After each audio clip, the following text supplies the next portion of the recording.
Добрый день, друзья! Я даже не знаю, как назвать это видео, то ли крик моей души, то ли что не нужно делать с орхидеей после покупки. Хочу зачитать вам только два вопроса, которые каждый день, практически каждый день под моими видео кто-то задает такие вопросы. Но я не буду называть именно этих подписчиков моих. Им и без того плохо от того, что они не могут справиться с орхидеей и то, что они сделали.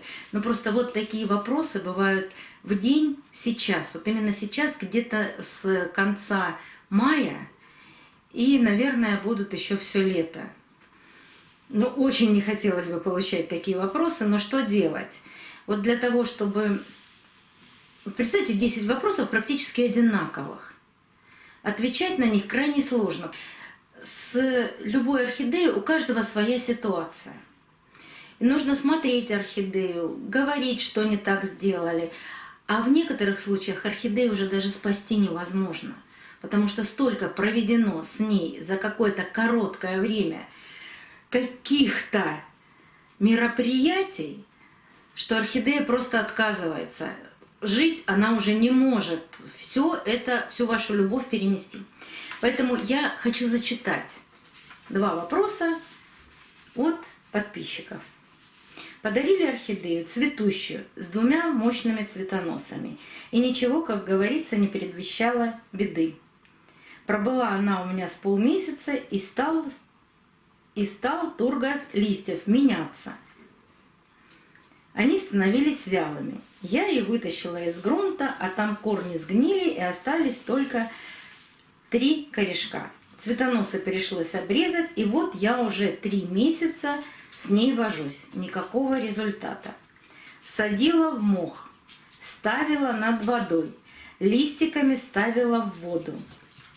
Осталось 2 листика, и корни не наращиваются. Что делать? Это одно. Теперь второй вопрос. Борюсь за жизнь цветочка с февраля. Купила орху. Корни вроде были хорошие. Через 2 дня стала терять тургор и цветочки вять. Стала смотреть, достала из горшка, а там вместо корней водянистые губки. Залили в магазине. Из всех корней остались 2 и тяжи. Сначала стояла шея в керамзите, а корешки тяжами в мхе. Ответа 0. Стала обрабатывать Максимом, фитоловином. Недавно опрыскала и окунула в янтарной кислоте. Может быть, сделала ошибку. Но она выпустила новый листик, а корешков ни одного. А потом из 2 1 сгнил. Я уже не знаю, что с ней сделать. Листики наполовину обрезала. Они уже усохли. Тургора никакого. И в том, и в другом случае орхидеи были куплены или в феврале, или в марте. Я специально в начале марта сняла видео и рассказала, что не нужно делать с орхидеей, но для того, чтобы вот эти подарки, покупки на 14 февраля, на 8 марта хоть как-то выжили. Но это может случиться с любой орхидеей в любой момент, когда вы ее купили. Чаще это случается зимой, потому что все-таки холодно. Мы несем орхидею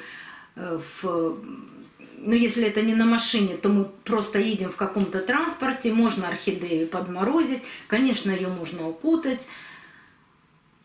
Но вот такое случается и с новичками, и даже с неновичками. Если вы думаете, что я покупаю орхидеи только в самом отличном состоянии, конечно, нет. Я тоже покупаю орхидеи точно так же, как и вы. Бывает, орхидея всего одна. И какие бы у нее ни были корни, я все равно ее покупаю. И чаще такие единственные экземпляры бывают с плохими корнями. Вот примеры моих орхидей, некоторые я вам показывала. Вот одну даже мы с вами вот именно с гнилыми корнями не пересаживали. Долго очень за ней наблюдали, потом пересадили, обнаружили у нее фузариоз. Обработали ее 2 раза фундазолом. Посмотрите, как орхидея откликнулась на пересадку. Причем пересадка была, наверное, месяца через 4. Она стояла с гнилыми корнями. С гнилыми. Я ее покупала тоже в холодное время года. Новый листик, сколько новых корешков. Ссылочки все оставлю и на то первое видео, и на эти 2 видео, где мы разбирали эту орхидею, потом обрабатывали. Вот так прекрасно растет орхидейка. Вот эту орхидею, азиатский коралл, мы с одной из моих подписчиц договорились. Купили ее, примерно в одно и то же время. У меня был один цветонос у этой орхидеи. Состояние корней просто ужасное. Она все время хотела потерять тургор листьев. Цветочки она не распустила. Вот как они были вот в таком закрытом состоянии, так и остались. Но я дождалась того момента, когда цветочки она просто сбросила с цветоноса. И мы с подписчицей договорились, давайте не будем пересаживать ее, ничего с ней не делать, просто поливать по краю горшка. Грунт отвратительный, видно, что очень влагоемкий. Вот они, гнилые корни. Причем сверху было еще покрыто какой-то такой плесневелой коркой, которую я убрала. Единственное, что я сделала, вот здесь маленькое черное пятнышко намазано Максимом. Ну уж когда совсем черное пятнышко, конечно, я мажу Максимом. До сей поры орхидея стоит в покупном горшке в этом ужасном, как вы все пишете, грунте и пускает прекрасные новые корни. Тургор листьев. Как только появились новые корни, тургор листьев стал отличный. Пока не пересаживаю, пусть верхние корешки немножко еще подрастут. И обязательно с вами пересадим и посмотрим, какие там корни внутри. Сейчас еще эти 3 орхидейки пересажу. Но что меня волнует вот в этих 2 просьбах? И в том, и в другом случае хозяйки орхидей пишут, что орхидеи были с хорошими корнями. Но чуть потерялся тургор листьев. Да, орхидея залита. Я иногда приношу такой горшок, что с него течет. Я там ставлю его на салфетку, даю всю эту влагу стечь и обязательно даю хорошо просохнуть горшку. Ну, через 15 дней начинаются пересадки. Да, корни там сгнили. Но я же вам показываю, что у меня даже есть корни у орхидеи. Вот она наша страдалица, уже не страдалица. Я вам ее недавно показывала опять. Корни все гнилые. С какой бы стороны ни посмотрел, сплошные гнилые корни. Ну вот они, от одного единственного корня идут хорошие корни. Сразу начинают прорастать новые корешки. В прошлый раз, когда я показывала, вам сказала 1 листик. Но это буквально было, я не знаю, на прошлой неделе. Вот он, 2-й листик пошел.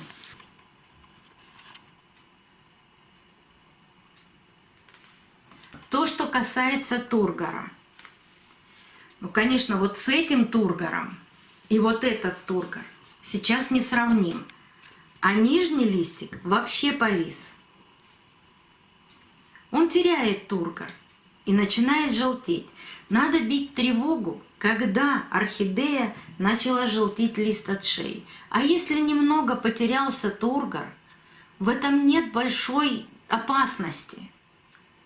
Орхидея начнет растить корни, и тургор восстановится. Вот разбираем орхидею из покупного горшка, когда листья стали желтеть от шеи. Вот тогда что-то с ней происходит. Это может быть гниль мокрая, черная, это может быть фузариоз, это может быть все что угодно. Но сначала снимаем этот листик, смотрим, что происходит под этим листиком, а потом принимаем решение, разбирать его или нет. А вот такой листик, она начинает желтеть его даже правильно. Вот здесь.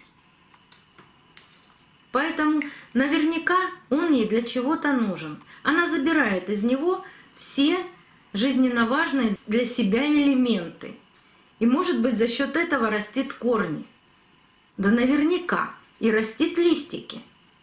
Поэтому, когда чуть-чуть потерялся тургор, в этом нет ничего страшного. А что продолжает делать хозяйка орхидеи?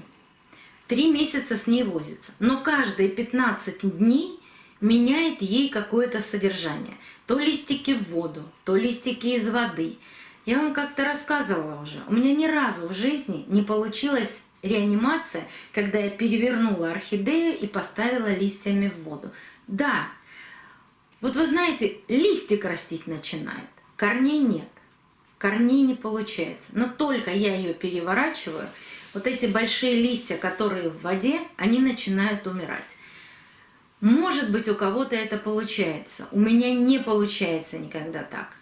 И я перестала пользоваться этим методом, потому что я так загубила 2 орхидеи. А было очень жалко, ведь действительно орхидеи были не с плохим тургором листьев, с какими-то корнями. Вот у меня получилось вот так, поэтому я так больше не делаю. Никогда не стимулирую орхидею янтарной кислотой особенно. Да вообще не стимулирую. Когда орхидея находится на какой-то реанимации, я вообще не даю ей никаких толчков. Или орхидея выкарабкивается сама, максимально, что я могу сделать, это обработать корни максимом, или орхидея погибнет, или у нее нет потенциала. Но чаще всего у орхидеи потенциал есть, но она тугодумка. Она очень долго думает. Вот вы ее обработали максимом. И кто это делал, знает, что раньше, чем через месяц, с орхидеей практически ничего не происходит. Она только через месяц начинает растить или корни, или листик, или все вместе. А каждые 15 дней менять ей какое-то содержание и думать, что она сейчас просто завтра начнет растить листья. Нет, с орхидеями так не получается. С фаленопсисами это не проходит. Нужно долго, терпеливо ждать, чтобы она что-то начала делать. Она должна успокоиться, принять то местоположение, в котором вы ее оставили, то освещение. Для нее это стресс. Каждые 15 дней новый стресс. Она не может, она не успевает приспособиться. Она не успевает начать растить, поэтому ни листики, ни корни. А еще и обработка янтарной кислотой. А янтарная кислота может дать рост патогенной микрофлоре. И тогда орхидею вообще не удастся спасти. Мне очень жалко, когда вот такое количество всяких разных мероприятий проводится с орхидеями, когда ее просто можно оставить в покое. Еще покажу вам Бернадетту. Я ее показывала, когда ее купила. Ну, красивая, очень красивая орхидея, особенно в цветении. Но она действительно буквально через 2 недели начала терять тургор, и цветочки все осыпались. Но не цвела она так долго. Я посмотрела, что же с ней. Вот здесь видно даже, что снят 1 лист. Вот здесь. Вот здесь под листиком снят, вот под этими большими корешками снят 1 лист. И под этим листом я увидела мокнущее пятно. Вот это мокнущее пятно я обработала кашицей из фундазола. Часто спрашивают, а когда вы применяете фундазол, а когда Максим? Фундазол я чаще всего применяю, когда какие-то мокрые пятна вижу, но не огромные мокрые пятна, когда уже вовнутрь орхидеи все это начало прорастать, вся эта гниль. Вряд ли вообще мы успеваем ее спасти. А здесь небольшое мокрое пятнышко было прямо под листом. Развела кашицу фундазола прямо до густой сметаны и намазала.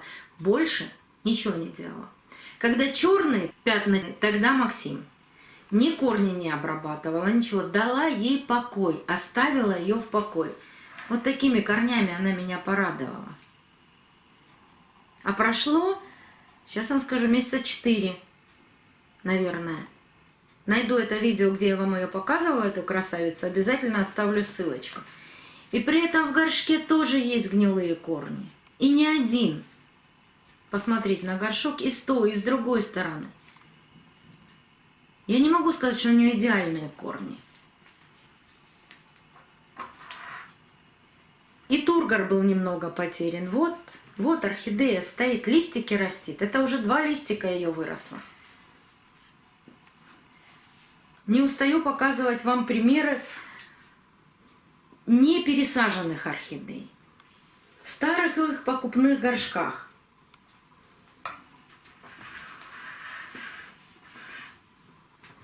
Ну что тут можно сказать? Вот они, красавицы корни. Вот он цветонос новый. Вот это старый цветонос. Вот это новый цветонос.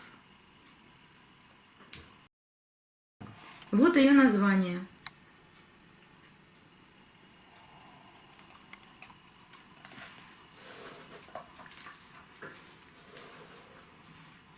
Что с корнями? Да вот они тоже гнилые корни. А вот новые корешки.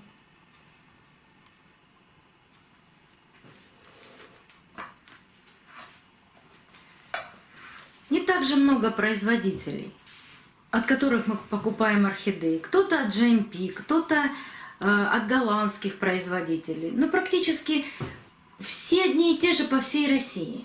Поэтому неважно, от какого вы производителя получили или купили орхидею, получили в подарок или купили орхидею, с ними можно поступать одинаково. Не надо бояться, что потерян немножко тургор листиков. Понаблюдайте дальше за орхидеей. Высушите, полейте по краю горшка. Она лучше даже с гнилыми корнями начнет расти, нежели вы ее вытаскиваете, разбираете, и потом начинается тяжелая реанимация. И не всегда орхидеи способны выжить после такого обилия обработок, переворотов кверх ногами. То керамзит, то мох, то другое. От вашей любви часто погибают орхидеи. И это очень-очень обидно. И даже мои советы иногда не помогают, потому что вы обращаетесь уже в тот момент, когда тяжело об этом говорить, но орхидея на последнем издыхании.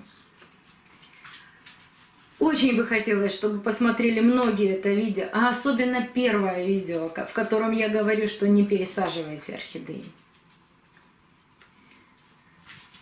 И я надеюсь, что если вы не будете пересаживать сразу орхидею из своего покупного горшка, мы с вами как можно реже будем говорить о реанимации.